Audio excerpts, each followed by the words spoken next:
best podcast. Pew, pew, pew. Good day, good evening, good morning, good whenever. Good morrow. Yeah, whenever these voices hit your ears, or when these good faces hit your eyes because you was watching it. That's nice too. Yeah, you know it's pleasant to look at us.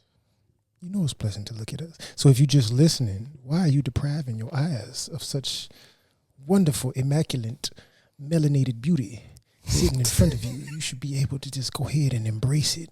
So, don't just listen. Tune in and watch too. And then share with your friends. Yeah, have a look. See, tell your mom and them. Everybody. Y'all can sit together and watch it. Like play us in the background while y'all have a girls' night and hunch on each other without telling your boyfriend. This is us getting played in the background of the girls' night. Yeah, we have arrived. Yeah, us getting played with the girls' night happening, and it not offset. Well, I don't know. It might be some. I feel like there's chunks of episodes where it's like, fuck yeah. Obviously, these niggas is fucking absolute sex symbols, and then it could be like a unified fuck 'em. I feel like we might be a unified girls' night, entertainment. Absolutely. I No, say yeah, we I have take that back. moments. I was about to go another way, but yeah, no, I claim that. Yeah, I Yeah. would say we definitely have moments of like, how do I want to call it? Not necessarily like in comic terms, maybe like the anti-hero, like a little bit of both, depending on what the circumstances are. But I think of like in wrestling terms, since I went to WrestleMania last weekend, like a Stone Cold. Like Stone Cold was not really a heel or a face ever. He was just, Yeah, he was just fucking stone cold. I'm just me. I'm a whoop ass when I need to whoop ass. And I'll be cool sometimes, and I'll be an asshole sometimes, and that's just me. Like I don't ever have. beer. Yeah, I don't. I drank another beer. What? I drank 2 beers, What? 3 beers, What? 4 beers. What? Yeah. Vodka, tequila. He said all the stereotypical white folks drink. I feel like niggas have they like they personas and shit. But like I do feel like Stone Cold infused a lot of himself. I feel like when you look like at early Stone Cold when he was like just getting into the business and he had like hair, Oh, I feel like that was like Stunning Steve. yeah, I feel like Stunning Steve was trying to like get his shit together. I feel like by the time we get to Stone Cold, he's like, I'm turning it on, but like This is me. I do this shit at home. Right. Like, This is really me. I think him and kind of like Brock. Brock towards the end of his career, fucking Brock just was showing up to work. he's like, whatever. I got my boots and jeans on. Yeah, whatever. Brock low key. I'm just here, like, I just go home and train, spend time with my kids, and then come here, fuck shit up, and go back home and train some more. Like, I ain't here to really, this is me, motherfuckers. I don't know what to tell y'all. So, yeah, I can definitely see Stone Cold having his thing. But I was thinking about, since you mentioned Stone Cold and the drinking, the stereotypes that are attributed to drinks. Mm-hmm. Now, normally, white folks had a stereotype of like beers and tequila and vodka, right? Maybe a whiskey or bourbon or something if they from the South or something along those lines. And black folks just get lumped in with everything, but mostly cognacs, right? And I'm bringing this up because I was watching Baki earlier this week, and Baki's dad was like, he was pouring niggas glasses of cognac. So the whole like Japanese see black men as Viltrumites and all this other stuff. That's some of the funniest shit, yo. It's racist as hell, but it's funny. Like Japanese people seeing black folks as Viltrumites, as like these big powerful motherfuckers that just come and take over, take their women, populate XYZ, whatever. But then you see lots of black influence in anime. And they always have black characters as really strong people that are respected and caring and all this other. They're never complete assholes. They're just powerful, cool. They side people off to the side, yada yada. But Baki's dad is supposed to just be an Asian dude. It's a big, powerful, strong Asian. He's the ogre. But I ain't never heard no straight Asian dude just drinking cognac. Like one of the finest cognacs in the world, and that's all he drink is cognac. I don't know, cause like I've like even sometimes when I like say go get I was actually having a conversation in this ballpark sort of earlier this week. Like I'll go say sometimes get my dad like his specific brand. Like my dad's a gin drinker, so you know I'll be going and like looking. So I'm now trying to like find old school nigga. no, it's not a motherfucker to play with. It's not a time I ever had that conversation. Nobody goes, like, he do what? Voluntarily? And I'm like, yeah. Like not no bullshit. Not like a, you know, as a fucking thing you keep to the side for some weird that specifically we go there and bust that out. That nigga was outside in the late 80s, early 90s. Outside from till the sun comes up. Yeah, like he was somebody. Yeah. He was a motherfucker. Yeah, every single time that there's ever a story about like my dad, like you be thinking like, he might be exaggerating. Every time I've ever gone to like a second, third, fourth opinion, like, no, that happened. What the fuck is wrong with y'all? Like y'all were just associating with this free will? Like, damn. You was condoning the behavior? Yeah, it was like, you know, it's not what you can really do about that shit. Like that happened 100%. He did that. And then that, and that, and then that. And then went to work or whatever. Like, so, yeah. Yeah. I say all that to say is like when I'm in some of the, like, you know, you might, I don't know, fucking like Bevmo or Total Wine. There was a spot that was like by the old studio that was like over in Culver that had all these like trendy ass liquors and shit. But I just say all that to say is that like, it'd be like some different Japanese shit. Like they have their own little, and I was unaware. Like I wasn't even paying attention to that till like say,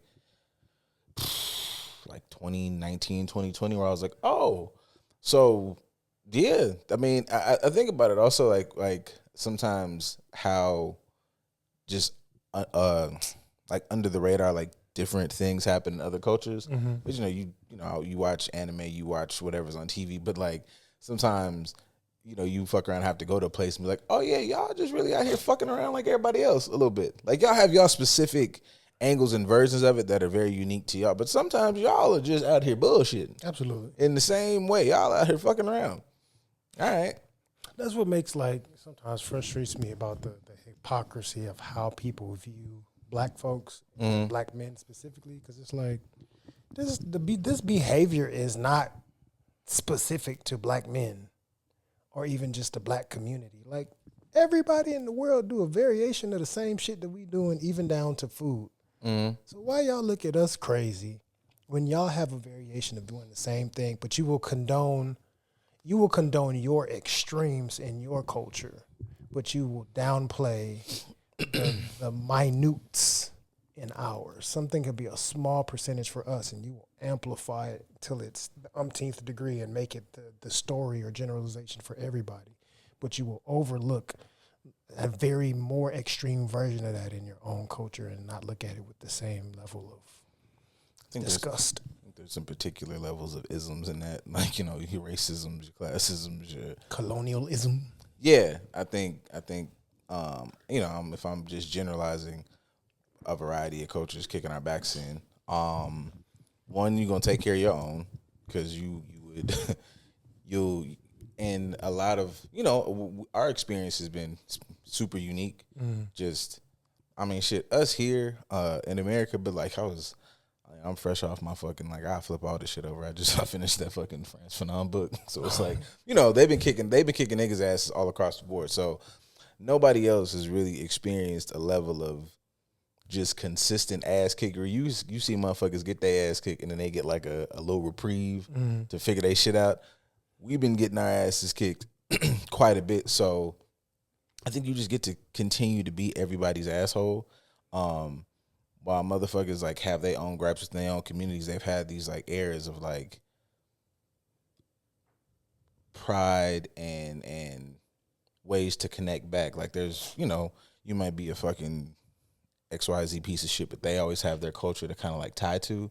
Where we've had shit, we are in the midst of having motherfuckers deconstruct shit and figure out their ties, the connection back to blackness. And now we got the internet, so all of our fucking conversations are had out loud in front of the community. And so everybody else gets to have their fucking, which slows the, I mean, nobody has to fucking take responsibility for it, but it just slows whatever progress, in my mind, other people got to have independently. Like, you know, often everybody go to your corners. We never had no corner. We just having our shit in the ring every time. I mean, even with that, like you mentioning, basically we know that this is the age of information. We have access to so much shit, and yet we still have so much misinformation, right? But you bringing up the part of like other cultures or other specific people or families or whatever that are having certain conversations and gaining certain information to dismantle their own bias or the own narratives that they've been indoctrinated into, et cetera. And although they may get flooded with so much information that they can be misinformed, we're the ones that have always had to do the work of learning and understanding and knowing the information just to keep ourselves safe, not even to fully understand ourselves, because there's still so much information that we don't know. We have to, like, we're starting off from behind trying to catch up as far as information is concerned and the damage that it does on us, our identity, and our community. But I'm saying that to say, how do we still end up in situations where we are using misinformation to fight ourselves more than other people are fighting us? So it makes me think of, we've talked off air about the recent events that have happened with killings and things of that nature, and how at least the last 2 weeks have turned into like black man, blah, blah, blah, blah, blah, hate black, like the usual adage, whether it's the gender wars in relationships or these types of situations with violence and DV and things of that nature, or fatherhood or whatever. There's always somehow, some way where we end up attacking ourselves or infighting in the community amongst black people. And then we're still so misinformed about a lot of different things. Like, how does that continuously happen, especially now where we have access to way more information, or it's easily accessible in comparison to how it was before? I think there's a, I mean, it makes me think about, like, shout out to the day job. It makes me think about, like, I had this conversation a couple times, like, throughout the week, especially because I got, like, some newer clients. So, like, it's kind of that initial spiel of, like, what it is like to identify or know an issue and then process through it. Those are two different things. And a lot of times I think we have, like, everybody good at identifying. We got all the names, and the names are valid. They have well, for one, everybody not doing it right, because they have definitions. They have, like, actual, qualifiers, almost like, I don't know, man, like a diagnosis, like, about what makes a thing a thing. And I think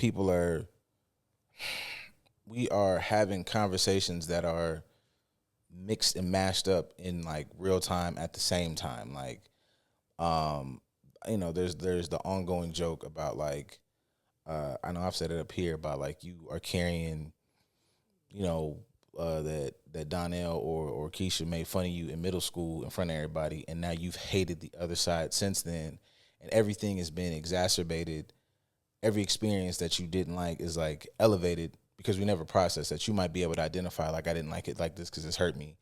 And, going through the rigmarole of, like, that's some of the issue even with, like, the therapy space of, like, underselling what it is you're going through.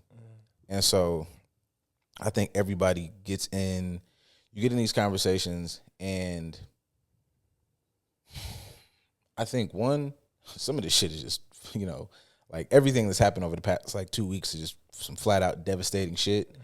And I think there's, I don't know, always quick jumps to, like, fix something, or, like, it was even, I appreciated her take. Like, Dr. Raquel Martin got up there, and she just flat out was like, I don't have shit today to, like, fix or heal. I'm pissed. I'm mad. I appreciate that, because to me, I'm like, now we're not taking this conversation further than it needs to go before people are ready to have that. Yeah. There are absolutely some things that need to be put in place and adjusted and healed and fixed. But I think stopping it, I would like to just flip all this shit the fuck over. And I think motherfuckers are having that at the same time all the time together. Yeah. And it's cool because everybody's favorite shit, like, it's good we're having these conversations. It is never, I'm never knocking having the conversations, but how we have them, how we go about them, what is our purpose for doing them, is what I think gets muddied, and I don't think that's always discussed. And I don't always think we're looking to the right fucking people also to have those discussions either. No. I mean, at least putting it into therapy terms, it sounds like you're saying we as a people don't participate in enough emotional regulation before we seek information. So we end up seeking information based on our emotions or our emotional bias. And we don't take the time to acknowledge what we're feeling, grieve how we need to grieve, regulate our emotions the way we need to, and hold space for that before we start seeking information. We just allow ourselves to feel something, and that drives how we seek information. And it's not giving us the opportunity to fully embrace and understand the information that we're seeking. Yeah, I would. It's I think everybody and their mama then jumped on, but I would use the example of if we're talking about what happened with the lieutenant governor and murdered his wife, murdered himself, and the way that Roland Martin chose to address it initially, I think would is an example of that. While I can understand, you care about this dude, you know this motherfucker personally, apparently, from what I was gathering. Like, this your frat brother, this motherfucker you've known, you are aware of, what it takes to get into that, position that he was in, and da-da-da-da-da-da-da. Like, I got friends, I got brothers, I got people that I care about. However, taking the time to just emotionally process before you went on the internet and just immediately your first go out was to, kind of frame and get behind dog and not initially enact, take proper care of this fucking heinous shit he did. Yeah. That to me is like a situation where it's like, I'm not necessarily processing this properly. I need to go probably sit down somewhere and not do nothing with the fucking internet and just deal with the fact that I know and I'm aware and have close proximity to somebody who did something like super duper awful. And then, because I think that like derailed, because I know they had a conversation. I didn't watch the conversation, so I don't know if it was productive or not. Right. But if what you do after that is now kind of muddied, and everybody, make mistakes, trip or fall, but it's like, nah, man, we gotta sit with this, because this shit was nuts. Especially when you come out now, you hear like, dog was in the midst of, heinous case of like, I know it was like something like sexual violence or whatever, and all of that shit, like taking into account everything before you just jump out the window. Because, you have your own personal pain, which is valid, but, like, if you can't see the bigger scope, you probably should take 5. Yeah. Thinking of that, like, I know I have my personal perspective and personal bias on that conversation.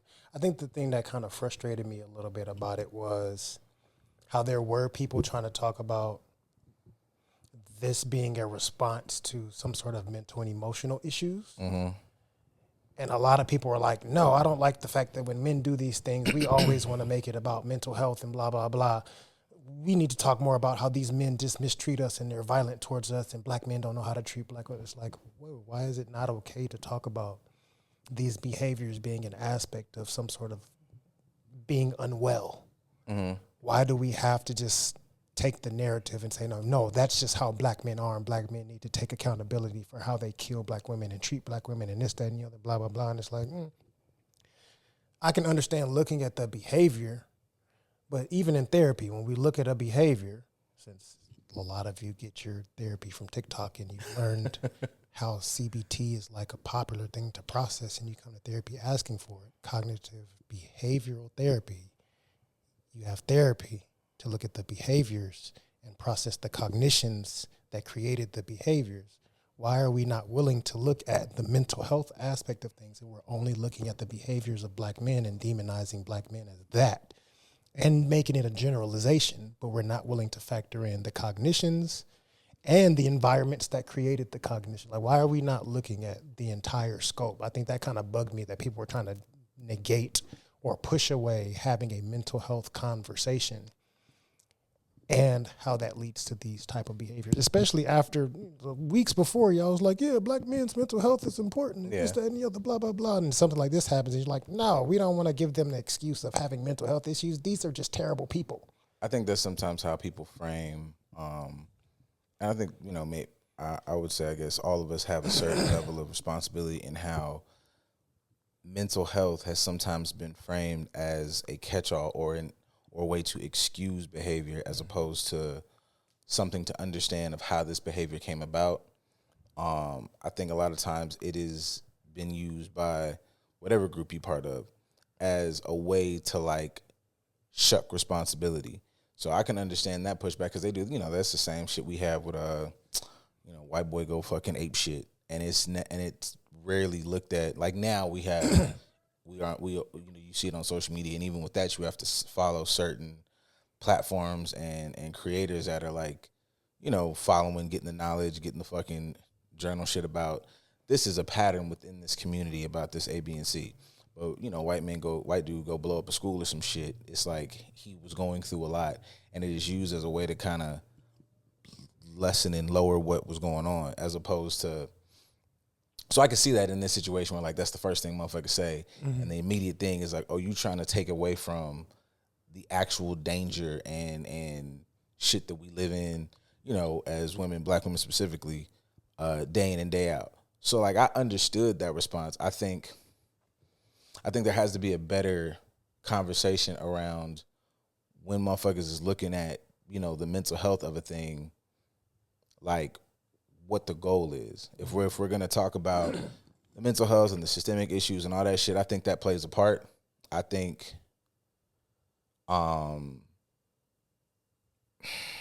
there has to be like, and I know this might even be like from like a personal background wise, like I can understand why you did a thing and where you came from when you did that thing. However, this can't always be like a way to shuck responsibility. We can talk about it about like how it helps the community, but I guess maybe that's the thing. Discussing the mental health that goes into what would cause somebody to do this, I think is a valid conversation. I think it has to be presented and discussed in a way that not used as an excuse to remove responsibility from this person, and not be used as a way to not discuss like the deeper causes of what would make this shit a fucking issue. And so like I think it can be used in tandem. I just think motherfuckers got to stop saying that shit. It was a couple people who I will say jumped out the window. That's why I say like, Roland Martin, like, you got to kind of sit, because in my initial knee jerk is like, well, fuck, nigga, I didn't do it. But like I didn't. So taking some time to kind of process that. But I think, not to fucking keep fucking rolling on, I think it is absolutely a mental health conversation that needs to be had. I think that there's a timing thing, and also there has to be more work when we have the discussion of not using mental health as a catch-all to shuck responsibility for a thing. Yeah. I think that's what, we talk about it a lot here in general, on air and off air. I think that's what bugs me about going back to the information age part, because we have so much information, we misuse it or have misinformation. We never have the full, all-encompassing conversation. We just pick a part that suits our bias or suits our emotions in that moment, and that's the conversation that we keep driving forward. And it's like, I get that that's a relevant part of the conversation. There's 9 other parts of this conversation that we have to discuss as well. It's kind of like, say whatever, from a Christian's perspective, if you talk about suicidal ideation or suicide attempts or suicide in general, they're looking at it as like, well, that's still a sin, and they chose sin, and they chose this, that, and the other. Like, you're demonizing that person from your bias or your perspective. You don't really have the mental health conversation of how somebody gets to a point where they feel like that's their only option, or what they're struggling through mentally and emotionally, to where they're not able to sift through the fog and recognize that may not be what they need to do. They feel like that's what they need to do or their only option. But you're not hearing that because Christianity says, look at it this way, and you're just about it. It's the only way that I want to have this conversation, so I don't look about all this other stuff. Or we're willing to have the conversation about black men and suicide and suicidal ideation. But I always throw in, but we're demonizing, say, thug behavior, which to me, I've always said that's an aspect of suicidal ideation as well. Like, that's passive suicide. We've talked about suicide by cop, but street niggas sometimes are the most depressed. Yeah, I think that is kind of maybe under discussed about how many street niggas is Lieutenant Dan. Yeah. They just don't want to be here anymore, so they do street shit because they feel like their life ain't worth it, and it's a passive form of suicide. I'm I'm taking my chances outside, and I don't give a fuck if somebody kills me. And that's just because I don't value my life. It's the same as the person who says they wants to kill themselves. It's the same concept. But we'll have this conversation over here, and we'll demonize them and say that they're thugs, and not understand they both need the same level of compassion. They both need resources. They both need community, et cetera, et cetera, et cetera. But because we don't have the full, all-encompassing conversation, we end up having polarized approaches to the same fucking behavior. I think part of it is one, like, you know, capacity for like the whole scope of the conversation, and two, I think it's a super difficult thing for people to be face to face with, like, how they contribute to the situation. Like, it's much easier to talk about this shit from my perspective of how it affects me, but if I get into the weeds about the other side of it, I have to maybe potentially get, you know, maybe you didn't do nothing, but potentially be face to face with like how it is that you're contributing to this issue. If I'm speaking specifically for black men crashing out, you're not gonna hear like a lot of white people like want to get into the weeds of that, because it's like there's a lot of socioeconomic issues and things that are putting black men in a really fucked up spot that are detrimental to mental health. You know, we talk, like, I think we sometimes say a lot of these words because they're the descriptors, but like understanding what that means. So, you know, society says, it's like, yeah, man, society does say, but you can't end that with like a but, because society is difficult. Like, if I'm like, we in the family domicile, right? Up there is photos of you, my brother, at at a fucking infant age to now. At my house, it's the same pictures of me. I got motherfucker, and so if it's like my entire society is telling me from, I'm 36 years old. So from the, let's say 6, I remember things from 6. 30 fucking years potentially of a motherfucker telling me the exact same thing. And if I didn't have other people and other experiences to get in the way of that, which a lot of niggas don't have, I'm for sure, like, society, it's not just society says, nigga, that shit is like in bed. That's just like walking outside, somebody whooping your ass every day. And so I think there's a, I don't know, man, a misconception between like having these conversations, like one thing being an excuse, and the other thing is like, if we're gonna change this, you have to figure out what part of this you got to put some skin in the game to change it. Because it's like, if I'm talking black men specifically, we talk about, you know, not a lot of fathers in the home through a significant amount of era. Shout out to millennial niggas, though. We're trying to turn that shit around. But you got a whole era of niggas like whose dads wasn't getting it done, wasn't there, dead, street life, capitalism whooping their ass, they wasn't getting hired, things out of their hands. And you have like the fucking you have Doughboy's mama. Mm-hmm. And I know, like, from we because we hyper focus on that, but there's also this idea that I made this joke before, like, if you're the only person that shows up to work, you're employee of the month by proxy, mm-hmm. like by default. Like, and so there are moms that it was this girl that was on TikTok that was doing this whole thing. She was a teacher. I'm not gonna play because it's a long fucking video, but her whole video was like, I was a teacher once. Student I had, he was fucking really shitty to me. We got into it. He ends up coming back to my class. They developed a pretty decent relationship, and she was like, she started to understand his relationship with his mother at home. Mom's was mad abusive. Like, Mom's was calling him a fuck nigga. He was walking out of school fucking like pissed off and blah blah blah blah blah. That would turn into a nigga that becomes a fucking abusive piece of shit and is very harmful and yada yada yada. So when we had these conversations, it's like, if we're gonna fix this, it is impossible for me to do this group project, because that's what it is. I know everybody hate group projects, but it's impossible for this group project to pass if everybody doesn't do whatever their part is of it. Yeah. And I think that's kind of like the fucked up part with some of these conversations is, because back to the first part, because you maybe identified where your trauma issues came from, you maybe didn't process it. You maybe kind of made it your identity. So everybody, men and women alike, you land at the fucking table to have a conversation, and niggas is going to war, because nobody's desire is to address the issue, no matter how many of the motherfucking memes y'all be saying, it's you and me versus the issue. You came here to get off on her, and baby, you came here to stomp dog in the balls. So part of me is like, I get frustrated. Like, what you're saying is true as far as it being a collaborative effort. Like healing one child is a collaborative effort. It's not just the mom can't solve everything and that teacher can't solve everything in that scenario. The right kids in the class got to be there. The teacher has to be patient. The principal and the administration have to be patient. The whole system at school has to be impatient. There has to be uncles and et cetera in that kid's life that can help mitigate the mom. Even if the mom was to do a complete 180, you know, it's still going to take some time to mend and heal that relationship. Like, it's a collaborative effort. The part of that story that is important is, like, she talked to the mom.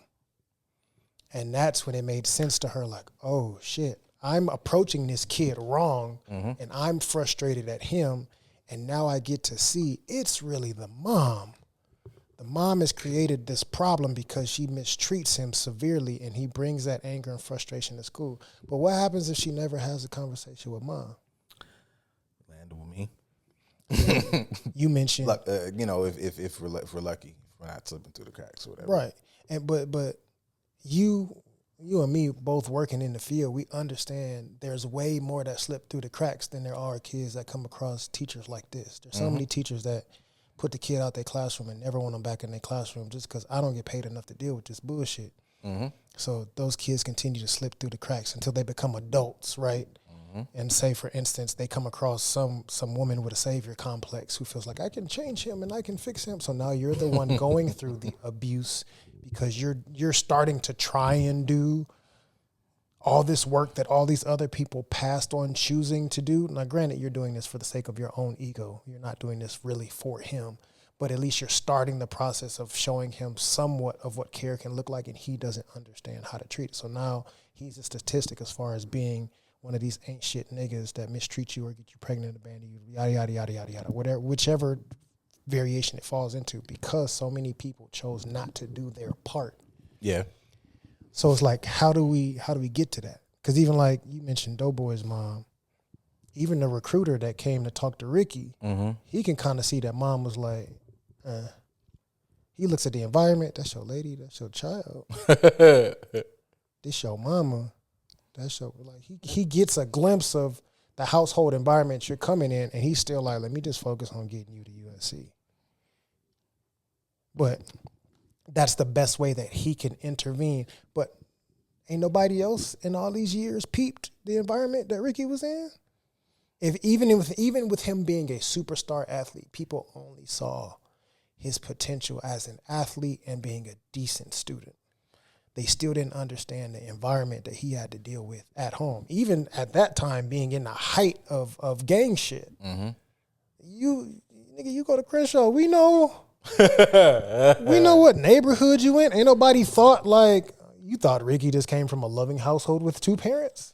No, I think that would speak to, if I'm going to keep using the movie as the thing, I think that would speak to how much of a like bigger communal society issue this is, because it wouldn't be a lot of people trying to fix that because everybody is living some version of that story themselves within a fucking, you know, you go 50 miles in each direction, and a lot of motherfuckers also don't go 50 miles in each direction. Them motherfuckers go home, they go to school, you know, your motherfucker be grown, and that's the first time they leave outside of their like neighborhood boundaries. You have a neighborhood like that, and the only motherfucker who knows, you know, you got Lawrence Fishburne explaining to the community what gentrification is. You watch that scene, y'all motherfuckers the same age. This is the first time you hearing this? So it's like, what makes that super difficult is because can't nobody come and grab Ricky because everybody next door in the neighborhood, the block over, is having the same experience. Nobody knows which way to go. I think that might be, you know, of all the bullshit that is, you know, going on at this current juncture in life, that is, I think, one of the benefits of, you know, these goddamn evil fucking screens in our hand is what I don't know. If that algorithm get to talking to me enough, it's a motherfucker that taught me some shit. He lives in Brooklyn. I ain't never been to Brooklyn, but that motherfucker in Brooklyn has had a fucking, he got his master's in, I don't know, critical race theory. And then through him, I fucked around and found some girl, I don't know, somehow a black woman who lives in Belgium for whatever reason. And she's an expert. Yeah, she's an expert on capitalism. And now I'm figuring out how that ties. Like, that's how I think we can kind of get a bit of it off now. I think one of the issues now is like you just flooded with all this information. It's like, okay, well, nigga, like now you feel like you want to start the revolution tomorrow. I have no idea how. But that also, at least to me, that highlights not just us talking about people making the choice, like the teacher or even Furious, like they decided to make the choice to say these things when they needed to say it.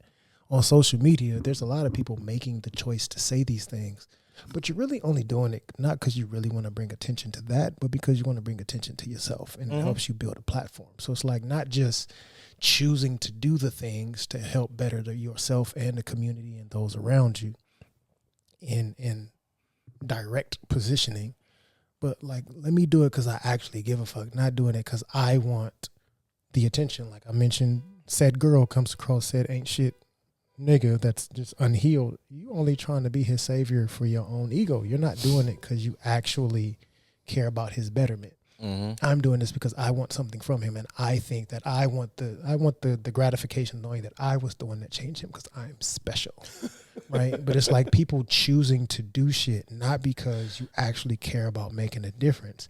You're doing this because you want the direct benefit of what comes from it, and I think that's a struggle that we fight with when it comes to the devices or just how we are as a society in general. Even when we are choosing to be the person that shares the information, we're not sharing the information for the result or the expectation of it bettering everybody. We're doing it because we strictly want to bring attention to how we are better. Yeah. And that bugs me. I think that those of us, and I think this shit goes outside of like politically, revolutionary or whatever, even in the partner space, I think it is incumbent now upon us all to kind of pay attention to other factors of those we interact with, follow, so on and so forth.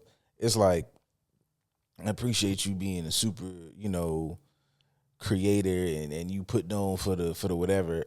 But also, you start watching motherfuckers be in proximity to, I don't know, man, you can't be up here talking to me about the dismantling capitalism and this, that, and the third.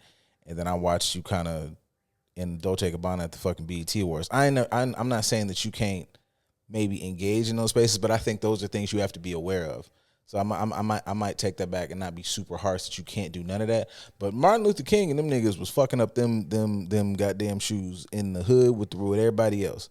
Malcolm X was in the community. You catch that nigga down there with the motherfucking with the nation, and then he was at his house, taking cool pictures with AK-47. Like, I wasn't looking at this nigga to pull up to the goddamn march in his fucking Maybach. That makes me think like, it's kind of like when Drewski did the pasture thing. It's like, yo, man, like, I ain't saying you got to be a poor ass nigga, but like the things you got up here and told me these past 6 months Sundays, and where we're at as a community, I ain't really seen you donate to whatever. Sister such and such got a little daycare center. She trying to teach the babies and shit. I ain't seen you donate shit to that. He was a fuck nigga, this, that, and the third, or whatever. And it's like, okay, baby, well, when you were engaging with him, like, why didn't you, like, clock some of these things and leave? Same thing for you, my boy. I don't know what the fuck, like, honestly, like, it's funny. It's always going to be funny content. But, quote-unquote, air quotations, we know who we talking about. A bad bitch ain't got really shit for me. I know what the fuck I like. I know what the fuck I like to do. We can't do nothing but have some sex. And probably not even that, because we might not even enjoy it like the same type of shit. So like at a certain point, people have to start as a if you say you are locked in and identify with this thing, I think we should be more precise on what these things are and like what that qualifies as. What qualifies you as a person of the community? What qualifies you as a this, that, and the third? There should be some type of criteria. And then you can kind of go engage with a motherfucker and be like, hey, this nigga ain't hitting none of that shit. You just saying a lot of cool things. You just running your mouth. And then that, you can that way that taking some personal responsibility for the fucking life you're leading is not just a goddamn me taking a shot. It's like, no, bitch, it's empowering. There are things here that can get you there. So, and at least at the very least, they didn't hit the things, and you made a conscious choice because maybe it's not what you really fucking with for real. That's a whole nother thing you got to deal with. Right. I mean that takes a certain level of self-awareness and introspection, right? I mean, you mentioned empowerment. I don't think we actually understand what empowerment is. 'Cause I think we confuse empowerment with enabling. Fuck yeah. And that kind of goes to Shit, man, you motherfucker. Hell yeah, you some bitches, man. Fucking, I love mental health. Some bitches, dog. That's one thing. Cool. It's a lot of fucked up shit that happened, and I would very much so choose for it not to have happened. But got a couple motherfuckers talking a lot of shit on the internet. Now it's a lot of scrutiny amongst the mental health community, and I'm okay with it. I can justify my crash outs online. Y'all niggas was like I be thinking a lot of times. Sometimes like, man, maybe I'm doing a little much, with how I'm presenting. We ain't never got up on this motherfucker and just said false diagnoses. You ain't never seen either one of these niggas sitting up in front of you now, turn the camera in front of their face, and just lie out loud about fucking criteria and diagnosis and what it means. What that really means is that you are a truly impacted, empowered bitch. I ain't never done that shit. You ain't never. All you've done is seen me get up here and talk off the clock about some shit I mentioned. Ain't nobody ever done that shit. Man, motherfuckers make me sick, but I just got here. You niggas is fucking up the game, nigga. I done dedicated so much motherfucking time in my life to this shit I'm in. Motherfuckers getting up here. I'm telling you, a motherfucker got a colorful background, paint this bitch black. Motherfucker get up there with some sexy background, motherfuckers with the 45, when motherfuckers who start and win. Ain't none of them motherfuckers ever said shit. They ain't never said shit good. Oh, tiny mics and neon lights. Pieces of shit up there. You can look these credentials up. Right. I'm on the registry. Yeah. You I'm not just saying online. this shit. Motherfuckers just got up there with a bunch of bullshit behind that. Man, fuck these niggas, guys. Shit. I'm tired of this shit. I'm tired, nigga. Yeah, man. Oh. Motherfucker want to send me some shit. What do you think about I think it's dumb, nigga, and we're friends, and I'm trying my best. That's not a fucking thing. Stop sending me these fucking sexy shits. It's just sexually put together. Sexy aesthetics. Shut up. People pulled in by the look. I mean, I think that's a lot of our society, man. We get pulled in by the look of things, how clear the camera is, how well it sounds, and the aesthetically pleasing things, and then that causes us to not really dive into understanding what they're saying and challenging it. But we don't challenge those thoughts within ourselves. Like we like empowerment by way of enabling, not actual empowerment, which is challenge and accountability and removing you from your comfort. Like, if I want you to be better and I want to empower you, I'm not going to let you use a crutch, right? Say for instance, a trainer, a physical trainer or a personal trainer, they are empowering you by way of whooping your ass. They making you do stuff that you don't like. You hate it. You mad at them. You trying to fight it. You're resisting. You doing all this complaining, so on and so forth. But they are empowering you because they're helping you not to lean on your comforts until you get stronger and get better and all this other stuff. And then you realize how they empowered you to be stronger within yourself as opposed to relying on things. Same way of what we're supposed to do in therapy, challenging certain thoughts, challenging distortions, challenging behaviors or other cognitions or whatever the case is. We are here to help challenge those things and dismantle them and instill healthier ones so that you can learn how to lean on yourself. I don't want you here with me in therapy forever. I say that all the time to clients. Like, my job is not to keep you here in therapy. My job, if you choose to be here long term, I want you to be here because you choose to be here because you just enjoy this as a space to process. But I'm not trying to keep you here by way of like breadcrumbing information in you. No, I want you to get your results and you can go on about your business and use those results how you need to. And if you decide you need to come back whenever, you can come back whenever. The space is open for you, yada, yada, yada. But my job is not to keep you as a client forever. My job is to help you understand and unlock new strengths within you, not be reliant on me. But that's empowerment, which means I got to poke and prod you to help you understand how to challenge the shit that you walk through the door with and get you to leave some of it or how to reuse it differently or how to repurpose it or whatever the case is. Like, that's my job. I'm helping to make you uncomfortable so that you are empowered. And we have ways where we look at that as like, that's not empowerment. That's whatever the fuck terminology. I don't even know what to call it. But I think, like, especially in our society, we are so misinformed that we find more and more reasons to want to be the victim, to where actual empowerment, which is going to come with some challenge and some accountability, it makes that person look like the villain for trying to hold some mirrors in front of you so you can see the truth. Like, I don't want that shit. You not empowering me. Somebody that would empower me would pass me the makeup, not pass me the mirror and some skin cream. I think that's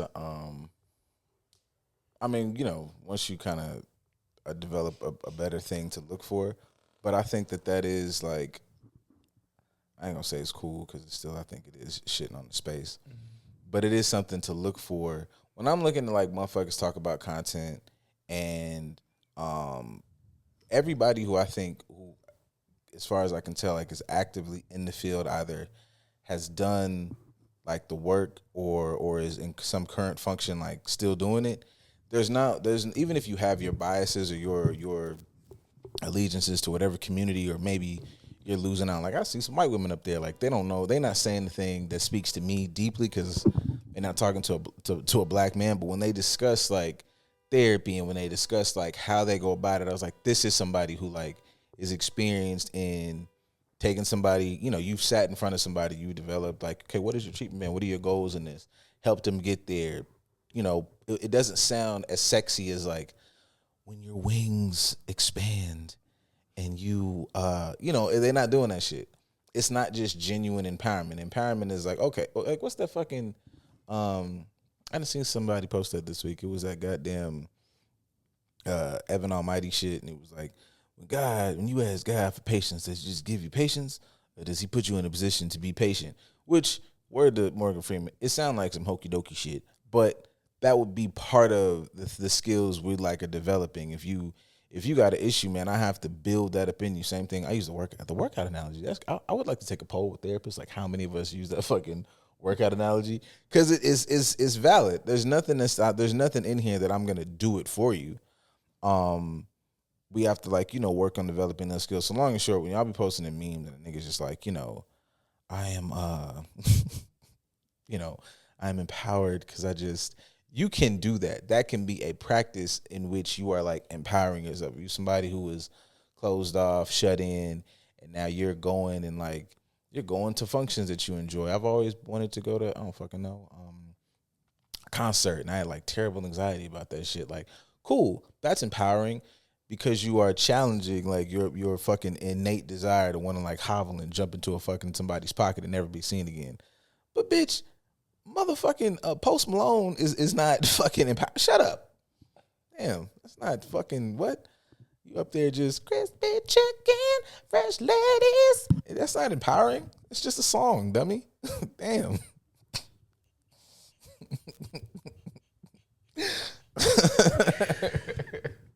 Oh, please put that in the clip. I don't think if you can find it. I know they tried to bury that real quick. It's still floating around. No, that's what popped in my head today because that shit came back. She did an interview. That nigga asked her about it, and she got mad. And they been talking about that all week. Again, like it was a good for interview, but like as a therapist, I probably would have done some pushback. Also, as a nigga who just don't believe it, I'd have done some pushback. Mary was like, I hated that.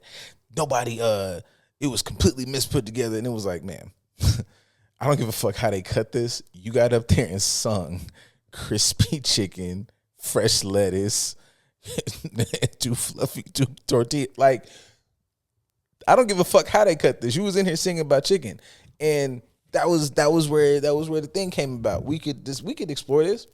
You could get rid of. You know, I'm glad you got rid of that team. They didn't trust you. Didn't trust them, and they put you in a fucked up spot or whatever. We love you though. It's just, you know, you did it. That was a series of choices. You got in that call. You had the meeting with Burger King. They sent you the lyrics. You sang them. You did a sound check. You pulled up. You had the outfit. Like, that would be probably a moment in a session where I'd be like, we're going to have to talk about this if you want to talk about it. Like, we're here now. So we're going to have to probably talk about this. Because, like, ain't nobody tricked you on that. I mean, it's the different ways of, like you said, shirking accountability, right? Or the point I made as far as people taking accountability performatively or addressing things performatively. So that makes me think of like, yeah, Mary still not accepting accountability for, hey, it was a bad choice on your part. I don't care how people framed it. I don't care about this, that, and the other, blah, blah, blah. You still could have said nah to the check, or at least a different song or something. You know, you got, niggas making renditions of Real Love to sell some sort of medication on TV. Holy shit, that is the thing. Yeah, it's just like there's things out here. Crazy. There's things out here that you can accept accountability for and just be like, man, I was trying to get a little endorsement check and it just did not work out. Like there's ways of accepting accountability, or your boy Russell Brand accepting accountability for his choices when he was a young 30-year-old man. I'm not gonna hold you.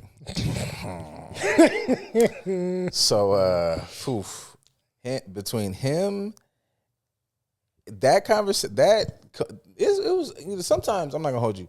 It feel like somebody is just like, oh yeah, man. The Truman. It's a worldwide Truman Show, because that coming out simultaneously with the Therapy Jeff nigga saying that there needs to be rooms and spaces for us to explore, and men who have these urges to be able to talk. And that shit, all this shit was in like 7 days of each other, with the academy, with the fucking 62 million dudes going to the freaky My Wife Is Asleep, which is fucking all together, man. Like, this is what I say. Like, this is why when motherfuckers be like, fuck all that healing shit, I'm saying this as a person who's a participant. I understand the feeling. I understand how hearing what Therapy Jeff nigga said is like, hey, bitch, like, fuck is you talking about? Because I don't believe them niggas need like out. I believe we should put, restorative healing types practices in place to prevent these things. But I'm not Mark Lamont Hill. I think we should adjust how we go about the jail thing. But yeah, that nigga, man, Russell Brand, I'm glad you in a better space now. But that nigga said I was 30 and she was 16, but our consent is different. The thing that gets you to looking at a 16-year-old is we already off. I don't give a fuck about all that like age. Like, you off. That to me is an issue. That's never gonna be something where I was like, biologically, like, once a nigga starts saying all that shit, we gotta sound the alarm. I ain't saying you committed any acts just yet, but once you start trying to talk to me like that, ring the bell, blow the whistle, whatever. That's that performative accountability. Like, you're trying to enable that the thought process was okay. Yeah, nah. Like, I can understand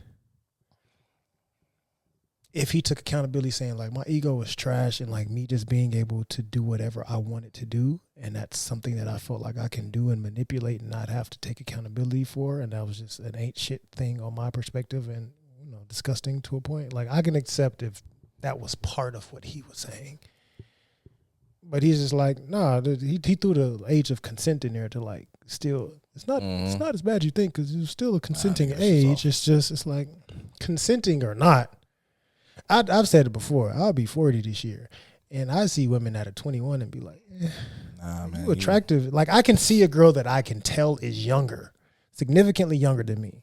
I don't know her age, but I can tell you're significantly younger than me and be like, that looks great. But no, the effort to actually try after recognizing that you're significantly younger than me. If I hear 24 come out your mouth, I'm like,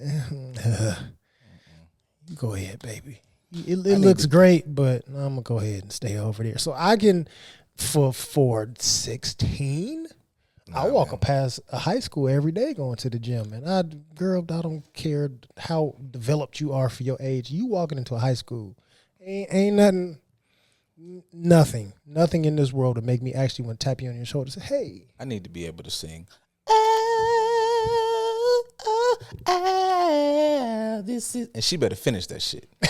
If she don't finish that, what the fuck are we talking about? Right. I mean, like, that's a legitimate thing of like, I get to see in conversation how I can make certain references, and if you don't get the reference, then that already lets me know that we're not going to be able to connect in certain ways. So why would I even want to proceed further? That's just a lustful thing on my end, but that means you slave to the flesh. Yeah, see, and that's the thing where niggas be saying shit, and it's like you fuck up the space where there could be real genuine mistakes. You outside, you at the club. This is the motherfucker said, once you 21 and over, you in this bitch. So y'all could, niggas is black. If you take care of yourself, you miss the crack area. You could be anywhere from 20-something to 40-something, and, you look really good for your age, and da-da-da-da-da-da-da.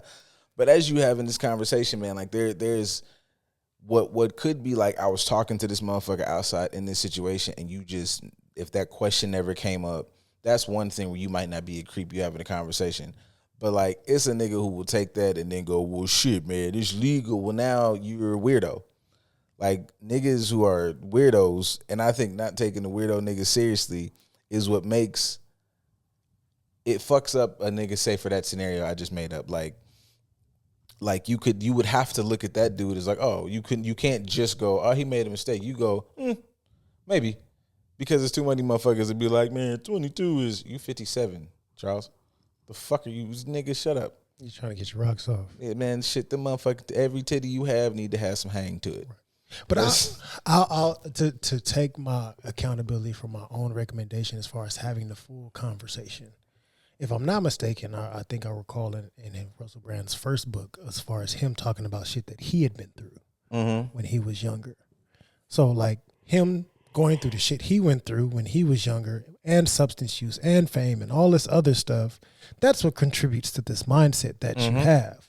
So even if we do want to like have processing for these individuals and their desires and their we still have to have a conversation of the environments that you come from, the circumstances that you've been through individually or culturally or societally or whatever. Like, we have to have the full encompassing conversation, as opposed to just saying, oh, 16 is consenting, so I get it. I mean, we may still say it's disgusting, but or finding some way to dance around one part and not have the full-blown conversation. I can have empathy for the fact that, hey, in reality, big dog, you thought this was okay because it was done to you. And I would much rather us have a conversation about how to process that with you, so that you can understand what was done to you, so that you can understand that you participated in doing the same thing to someone else.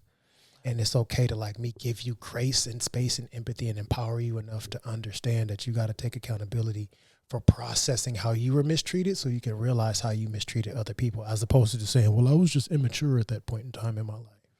Yeah, I think that's dope. I think there has to also be like a how do I say this? I agree with that. I think the only thing with some of these conversations is like sometimes people use that as like or I think people are misinterpreting that having the conversation about what happens and putting something in place also to try to reduce these things from happening for creating these individuals, that as much as I might be empathetic and understanding and graceful, you did harm. And in doing harm, there has to be some type of recompense for that. Now, I'm not nobody's law student, or I can't, flat out say what is what, but coming from harm, like, I am a gigantic Star Wars fan. I love Darth Vader, super cool. I've grown to even like we used to be really critical to prequels. Prequels fire. I love Anakin's story. What that motherfucker did to them younglings, I don't like. For sure. Like however he made it to the Force at the end, how the Empire views that nigga, like not the Empire, how the Republic and like the rest of the galaxy. Yeah, this was an evil fucking dark piece of shit. That nigga killed bad people. Like we all watching Invincible. Invincible's dope. I love watching Nolan's fucking transition back. However, I saw what Nolan did to Chicago, and like, and his own child. Yeah, and like, thank you for what you're doing now. But nigga, if I pull up to the motherfucking Cubs game and I look up and I see him, whoa, get this nigga the fuck out of here. I don't give a fuck what he's, I don't give a shit. Zuko did no wrong. Zuko was, but we, what we caught Zuko at? Caught him as a kid. He roughed up some shit, blew some, he didn't kill nobody. He was a bit of a hothead. And we had Iroh. Niggas need an Iroh. You need an Iroh to be there with you, to give you some forgiveness, some guidance. That's what, like, some restorative shit, we got them to the other side. So point being is that, like, I think we can be, you know, you got a Nolan in your life. You can do everything you can to help reshape Viltrum. No spoilers, but, you know, you can see where we're headed. Like, you know, we can do some good things for the Viltrumite community and, like, whatever. Nolan, however, you got to, you know, you did harm. Now we can get in the weeds about the levels of which harm and what that looks like to restore that. But if you are a fucking Russell Brand, what they might have to spend the block on us. If you in that fucking academy, yeah, whatever, throw the book, throw the whole fucking library at them. Like, that shit. Or I think we can get into understanding what creates those people. Like, I don't have a ton of experience. I was at a facility maybe for, like, I might have been there 6 months. I don't even know if I made a year.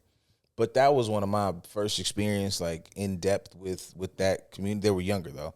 And it was like, I could see it. Everybody's story was different, understanding levels of, like, but I also saw shit where it was like, yeah, man, like, you can't just be outside. You have a lot of stuff going on, and you can't be like regular population with how you get down and how you rationalize this shit. Like, what I'm saying to you is not fully clicking, and I think I have a little more empathy in those situations because at the time I'm working with adolescents. Ain't nobody got a 20-0 in front of their age. Them motherfuckers in that group. And, like, we can cover this too, guys. You know, 62 million hits. Y'all have done a lot of videos on the math. It didn't mean 62 million men. It was this many. Cool. We could dock it down to however many niggas, cause I don't know, but did a couple in those videos. However many of those. Those motherfuckers are awful. And I don't want to mince words. Those is awful pieces of shit, bro. Like, it's, you get your wife, you, like, it's so many processes to, like, actively find some fucking drugs and somebody going to sleep. Like, it's plans, it's conversations, y'all videotaping, y'all. I hope they find everybody in there. You know what I'm saying? I think we should put the things in practice to make sure these things don't happen. I get a lot of spaces where it's like, shame is not the way to create change, and I agree with that for the most part. But I'm also like, you know, there's, you know, you said that shit in therapy. It's natural consequences. That was some crazy, heinous shit. And the harm they committed far outweighs, like, how much I care about, like, how they feel about it. Like, if it was like, I don't know, you feel like you say something like that when I'm trying to get somebody to not commit harm. Like, you know, you work with a kid or a client, and it's like, this motherfucker says a lot of fucking shit, maybe flips the table over in, like, a classroom. I've seen that. That motherfucker's in pain.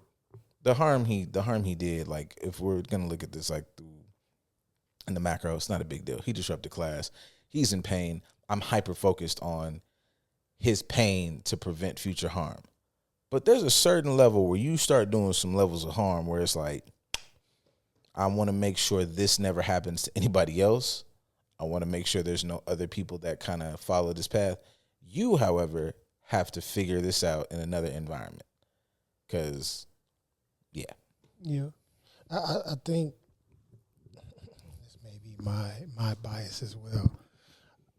Because we end up focusing so much on either how we feel or how to address it in the moment, we also give people an out because it fits our bias. And saying that because, like, sticking with Russell Brand, like, I'm Christian now, I found God, and this, that, and the other, blah, blah, blah. And I think a lot of people will excuse that, even up to the preachers that y'all like to follow so much. Yeah. We forgive said things that they did in the past that come with consequences because they found God. And I'm not saying that that's a terrible thing, because you mentioned Malcolm earlier. Malcolm was one of those people. You know, Red was out here doing his thing, and then he found Allah in prison and started reading and edifying himself. So I'm not saying that change isn't possible, but I think there are certain avenues that people could take performatively, and they know that that will give them an easy way out and not have to deal with said accountability or consequences or things of that nature, because people will approach them differently. But I also think that that's an aspect of whiteness. I've said plenty of times here on air and off air, like I want to see whiteness in the DSM because I think a lot of shit that people do systemically, posturing yourself close to whiteness or with the perception of what whiteness is, causes us to behave in a number of different ways, even down to the fact of I accepted Jesus Christ as my Lord and Savior for forgiveness, even though I've done heinous shit in my past, because that's what white people try to tell us I should let them slide for. Yeah, I think you would need to be more of a Malcolm or a Kev on stage. Mm-hmm. Malcolm, part of Malcolm's, everybody watched that movie. Nigga, get your hand on my back. Part of the downfall of Malcolm is Malcolm gets in there and he gets to find it out. Hey man, I know what you motherfuckers put in this book. You nigga are not. What the fuck are you doing? I read the book. I didn't listen to everything you said. What the fuck is going on in here? Freak ass boy. And so you have somebody who is a good person who happens to present their good personness through this lens, which is fine. Do that. But that requires that you really bump back when motherfuckers is not doing it like the right way. Not the way that, whatever like that they are presenting. Like the real you got a fucking conscience before you pick a thing. You got Kevin on stage out here and the Christian community losing their motherfucking mind because that nigga saying like, y'all are very mean and fucking just terrible to gay people. Y'all are absolutely talking about all this love and appreciation of those, and you got enough scholars out here that have told us 50,000 ways to Sunday that God didn't really give a shit about nobody playing nobody ass. It was consensual asses. That nigga got mad at Sodom and Gomorrah because you niggas was trying to be rapey to niggas trying to come in. You was being inhospitable. They done said that already. I'm not a theologian. They done said that already. That nigga wasn't just like, hey man, they fucking butts. It was like, no man, like they trying to rape niggas. Like those are two different things. And Kev on stage, I think at some point over these last 2 weeks was like, yeah man, like he had it was a beautiful story. I think he was said that shit on Cam Newton's pod. It was like, my brother went through A, B, and C, was kind of living his life, and people just loved on him, and he made this analogy about my brother was a back pew nigga, and people just kept loving on him throughout. Like, he had a child out of wedlock, and we loved him up into the front row and on into the pulpit at one point. Another fucking kid. It was a youth group. He was pastoring. Somebody deacon comes out, calls a kid gay. Kid ain't never came back to the church. Mm-hmm. There's another individual, and he does the analogy in reverse. Like it's like, yeah, she was there, good, participating. All of a sudden, it's like they find out, you find out she gay. All of a sudden today, the whole sermon is about being gay, and you just loved her less until you loved her to the back pew and not the church. Mm-hmm. So, I think if you're going to be in these spaces, if this is where you need, because we're not getting rid of like religion or no shit like that. I think there needs to be a binding factor through all these factions. You want to be Muslim, you want to be a Christian, you want to be a Buddhist, you want to fucking practice Ifa. You should have a way where you can connect on some black shit, on some principles of being also a decent, good fucking person. And that's how I feel like you work. Oh, you can be in that space, and a Russell Brand come up and say, "Forgive all," and you look that nigga in the face and say, "Nigga, we're all believers." And Russell Brand goes, "Of course, we're beautiful believers of our Lord Jesus Christ. God, I've changed myself." And he's like, "Great." And you like, "I think God forgives. I, however, am Rick Ross." And if you look at the last chapter of this motherfucker, we are spiraling. We believe what's on paper.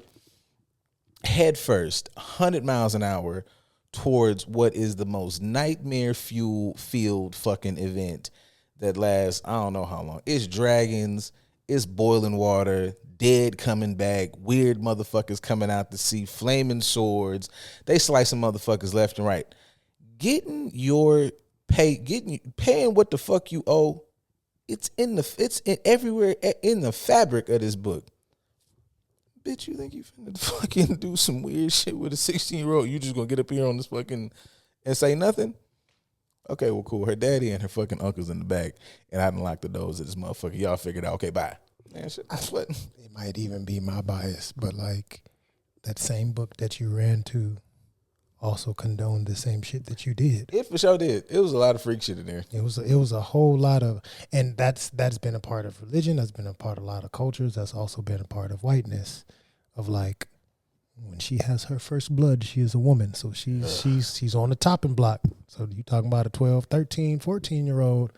She's okay to be with this 20-something-year-old nigga and be sold off in a dowry or married away because she's a woman. So these are things that have been accepted in a lot of different cultures for a long time. In that Bible is part of it. Like some of the many wives that niggas took was not all. I will say this 20-something-year-olds. I will say this too. And I say this is like, I be speaking from my bias when y'all be having some of these like man, woman conversations and shit of like niggas holding their friends accountable, because I don't have anybody like that in my life. Mm-hmm. So but I don't want to take away from somebody's experience that there are, because it's niggas. These niggas exist. They outside. They like, my girl 21. You're 37, nigga. It could be older than that. Yeah, and it's just like, I do think that weird niggas hang with other weird niggas, but I would say like taking because I have to. There's a lot of these conversations. I have to believe there's niggas that exist that are just like, man, that's Charles' business, man. What the fuck? I think I don't know, man. If I don't kick that nigga ass or whatever. I couldn't be friends with a nigga like that. If I'm being completely honest, I try to be as open minded, whatever as possible, but there's limits to my understanding and my ability not to like speak out and say something and do something. And I maybe have to have like a little conversation with my friend group about like, nigga, we apparently were the Avengers, because I was just, we did some cool shit that was like, like lie a little bit. I think like I gotta give us some credit, man. We did all right for the most part. Yeah, you just chose not to be in some relationships. You got caught texting two friends or something. Not good, but what the fuck are y'all doing, boy? It wasn't worse. I mean, I can understand the same concept for me, because I think people have a pretty decent understanding of me, or at least their idea of me, to where them people don't want to be around me, or they. That's fair. I also understand, like, again, I mentioned I'm turning 40 this year.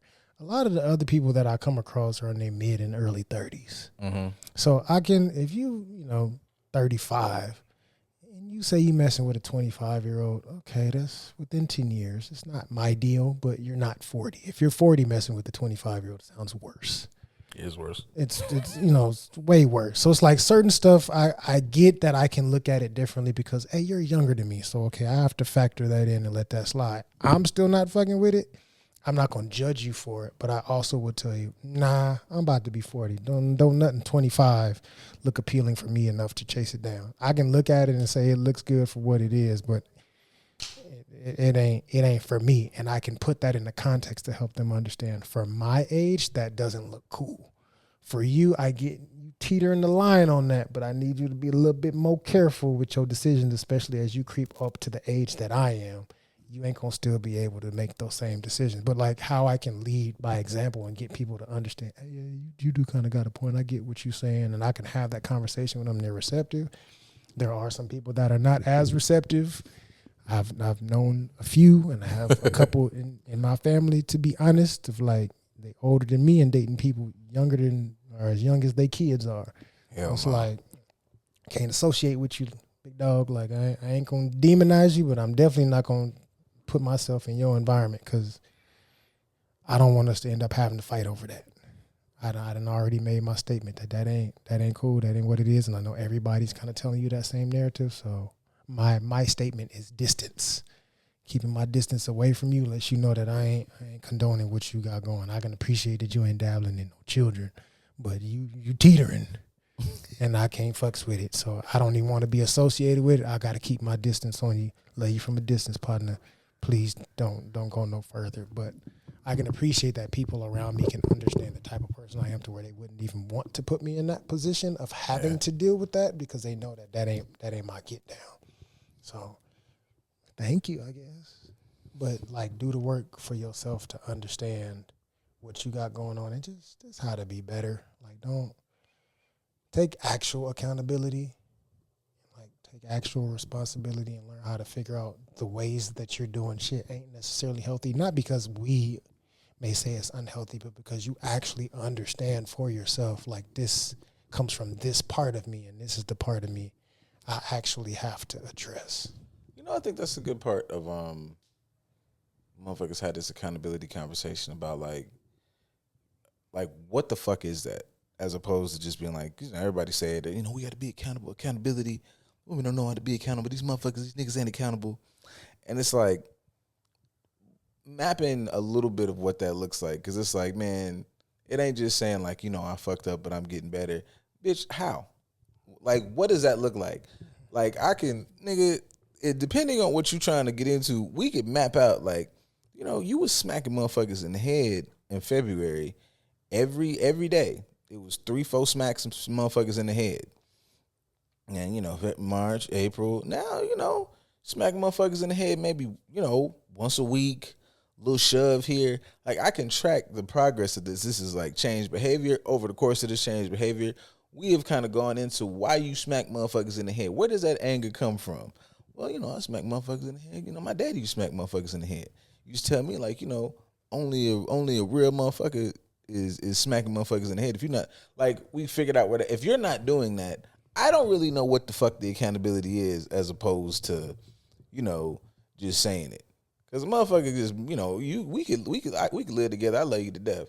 I got in the fridge my favorite fucking juice. I love apple juice. You come in there and you fucking just pouring cups and then ask somebody, oh man, I drank that, you know, but I'm being accountable. Bitch, if I catch you on Thursday drinking that motherfucking apple juice, I'm gonna stuff you in that motherfucker. That's not accountable. You just saying shit. Right. So, you know, you're making it sound good to get me off your back, but you're not making amends for the damage. Yeah. If you say I take accountability for drinking your apple juice and I bought you a whole new bottle, and I'm gonna make sure that I bought 2 bottles, one for you, and I'm gonna make sure I drink this one, and you can have your own. I make amends for that. That's different. That's actually taking accountability. Not only did you take responsibility for it, you course corrected it and made sure that the shit wouldn't happen again going forward. Like, that's actual accountability. I don't think we fully understand. I just be saying shit.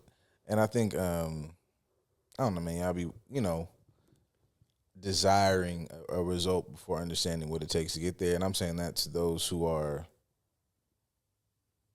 doing the accountability thing, but also, like, wanting it, like, asking for it. Because it's like, you know, you gotta figure out the fuck that looks like. I don't want to sing the song if we ain't got none. I thought we did. Let me look. Mm-hmm. Let me check. Let me goddamn see. What is the? Did I delete this shit? Oh, we might be fucked up. We might be fucked up. Oh, maybe I lied. Maybe we don't. Did I ask this week? I don't know. I don't know. I might not ask. It might not be your fault, man. It might be me. I might have messed this up. Or I think I might have asked last week and forgot to save them. Oh, no. Here they go. All right. It's 2. It's question time. Time for y'all to ask us to answer shit. Question time. Cool. It's 2. No. Are you guys excited about the Michael Jackson biopic? Why or why not? I'm assuming this was before it came out. It's out now. Yeah. I don't. This might sound blasphemous. Yeah. I enjoy Mike. I always enjoyed Mike's music, especially early Mike. You know, for jokes purposes, I enjoyed Black Mike versus White Mike. But I was never like a pass-up Michael. Oh my God! I was never that type of Michael fan to where it's like I gotta go see the movie. I will see the movie, and I hear good things about it, and it's great. But I'm not excited about it because I'm a Michael fan. I'm excited about it because I'm friends with Kendrick, who plays Quincy Jones. So nice. Shout out to Kendrick. That's my boy. Shout out to Build Power, who's the organization that he creates. Me and him been cool for a few years now. So me having a personal relationship with somebody in the movie that's why I want to support it. But I'm more so supporting him and like on I'll say on a little bit of a personal note. I ain't gonna give all the details, but I understand how much this is propelling him. Mm-hmm. And so me navigating behind the scenes as a close friend of his and like, are you good? Like, how are you managing everything? How are you handling everything? I know there's a lot of pressure and press runs and this, that, and the other, blah, blah, blah. I more so check in with him because of his mental health and making sure that he's straight, just because that's what you're supposed to do for your friends, your brothers, your community. So I'm excited for him and his opportunity and how this is going to propel him and put him on even bigger platforms and how that's going to help build power, build on bigger platforms and how that affects the communities both here in Houston and in Los Angeles. So I'm supportive in that regard. I want to support my friend and how he develops and how his organizations develop and how he is able to make it through mental health wise and making sure that this stuff doesn't like burn him out or whatever the case is. So I'm happy for him, supportive of him, and that's why I will see the movie. And just because I think the movie will be a good movie and it'd be nice to see a different perspective. You know, we grew up with the Jackson 5 movie, so I've kind of seen Michael Jackson movies before. You know, we saw Flex play Michael Jackson. So, and, you know, we've seen different. Flex went to the premiere. I would have went to the premiere. That would have been funny. In full costume too. That would have been So, I mean, we've seen Michael Jackson movies that have been pretty decent and not. Shit. So, for me, my excitement is more so for my boy Kendrick. So, shout out to Kendrick, man. Much love to you, brother. Happy for you. I couldn't imagine what that must have been like just to be a participant of that on set. Yeah, he was. I didn't get to that part, but he was on the I think the latest episode of of the Higher Learning shit. I gotta listen to that. But yeah, shout out to that guy. Second one, my fault. I'm excited to see it. I hope it's good. I think Mike deserves a good story. We've seen a lot of shit behind it. It looks good. So unless they just get in there and wrote absolute slop, I think it'll be dope. I was never a pass out Miker person either, but you know, it's Michael Jackson, like greatest motherfucker ever. Yeah. Last one. My wife said she'd love a trip to Switzerland one day. Do you have any obscure travel destinations? Obscure? I don't even think I would see Switzerland as an obscure. I mean, I'll be honest, and this is part of my bias. I think y'all rushing to go to fucking Italy and all these other colonizer countries is obscure to me. Y'all don't be talking about romanticizing places in Africa and other black destined areas, or if you do go to the Caribbean, you going to fucking be on the resorts and have unlimited drinks. Niggas lotion your booty in that water. Yeah, you know, you going there for the performative aesthetic bullshit, but you're not going to learn culture or connect to how that culture connects you to your blackness. I think y'all going to black countries for performative reasons and romanticizing these colonizer countries is obscure to me. So I don't know what obscure would mean for you. I can see somebody going to Switzerland because they, you know, it's supposed to be good for chocolate and all this other stuff and really clean and yada, yada, yada. That's cool. Mm-hmm. The same way I can see whatever. If you're really into nature, you may want to go to Iceland, because Iceland is very green and nice and beautiful and all that. It ain't too much there, but you may want to go. Like, everybody's reasons for why they go somewhere is going to vary, but you know, that's just my perspective. I don't know how to answer that per se, because I think all the travel places y'all go, I'm going to go to Ibiza, I'm going to go to Spain, I want to go to Maldives, and you choose all these places that white supremacy has made look to you like it's a special thing, like it's a privilege. Like, these are wonderful places, and like, these places look the way they look because they stole shit from our ancestors, and you go in there to romanticize they villainy. That don't really sit well with me. So when people ask me like, hey, what are some places that you want to go to? I want to go to all the black countries first, and then I'll make my way to like Japan. I fucks with Japan.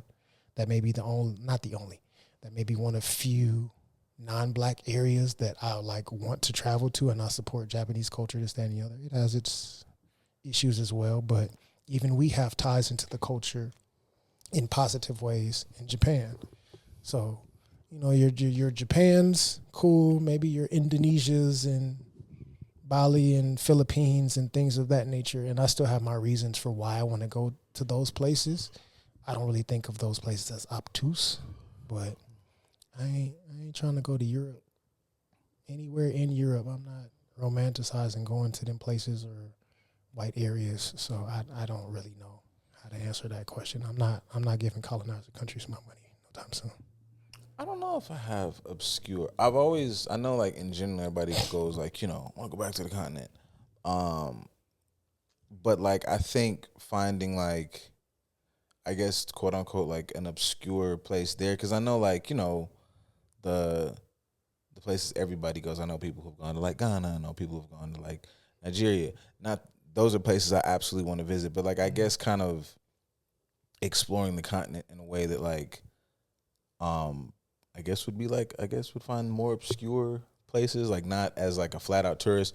You got to be safe and like all these areas. Everybody like So I don't think I'm gonna. I probably wouldn't take a trip to the Congo because like y'all a lot going on. Fucking colonialism has just done a number on that. But I think probably my obscure spot would probably be somewhere in that ballpark, like somewhere I just wasn't aware of, like I might not be aware of. If I ever like did some fucking digging and figured out, if I can get my connective shit back to there, probably something like that. I'd go to all the other places, but they're not really like obscure.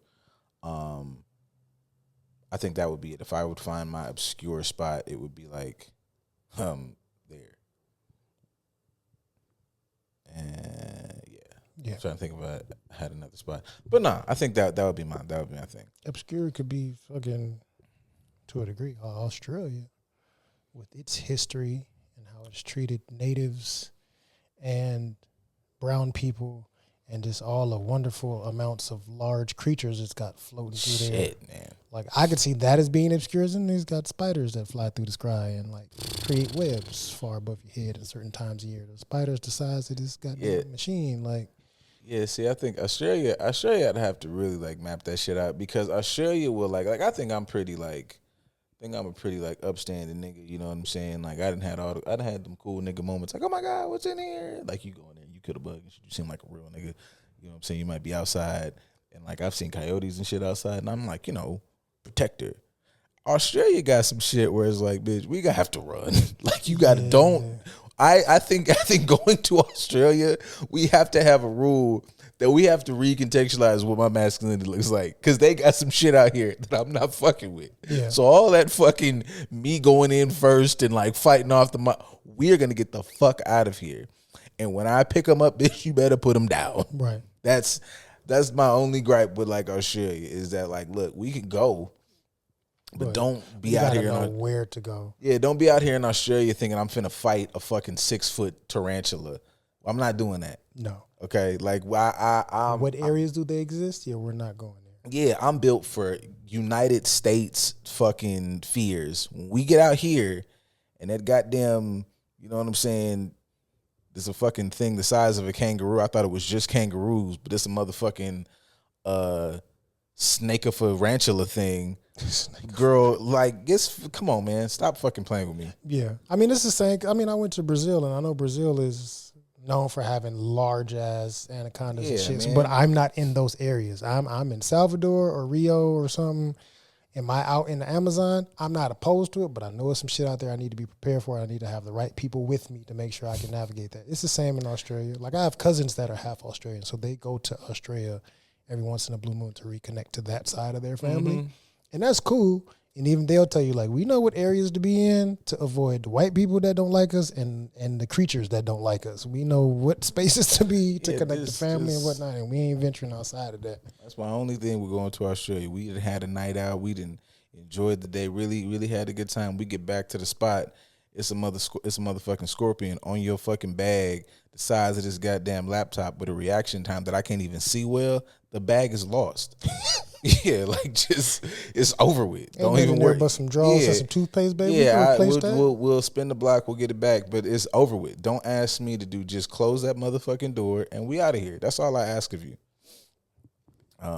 Other than that, thanks for listening. Because for shit show. And you know, I didn't even my boy. If you are in a position and she don't respect that, that's a sign for you to want better for yourself. Because she doesn't care about your well being. You should. Bravery has a point. Oh hell yeah! All right, yeah. They getting their Michael on. Yeah, they is. They get something. Hit a high pitch. Oh, I think they fucking next door. Anyways, thank y'all for listening. That's the She kids. said, whoa! Nah, that's teenage boys. They be. Oh, He be singing and playing music sometimes. does he do this all the time? I mean, the reality, as funny as we can close on this, but the funny part is, for those of you who don't know, yes, we are recording in my place now in recent years. I've been in this place for 13 years. So I've heard them grow up through the walls. I remember when they was little ass kids crying from like single digit age. And now they're like, I think the oldest is out of high school. But I've listened to them grow up through the walls, from crying and bitching over little stuff to like playing music and singing and all this. Turn up, young man. Hey, oh man, I'm not mad at it, but he'll play his music sometimes. He'll Nigga play done certain pirated the songs and just movie. be in there. I'm finna go over there. Like, yeah. Hey, fuck yeah. it. I support it, They brother. clearly got the movie. He hit, there's no reason for him. He hit 4. Oh, I don't know if y'all heard it. It was 4 of them hoes. Real good, too. Yeah. Little Latino boys. Man, he going places. So I ain't mad at it, man. Yeah, man, support your people's talents. Yeah, shout out to my neighbors, man. I gotta go. He heard you. He was responding back to call and respond. Are we doing that? Oh! You finna do it again. Okay, bye.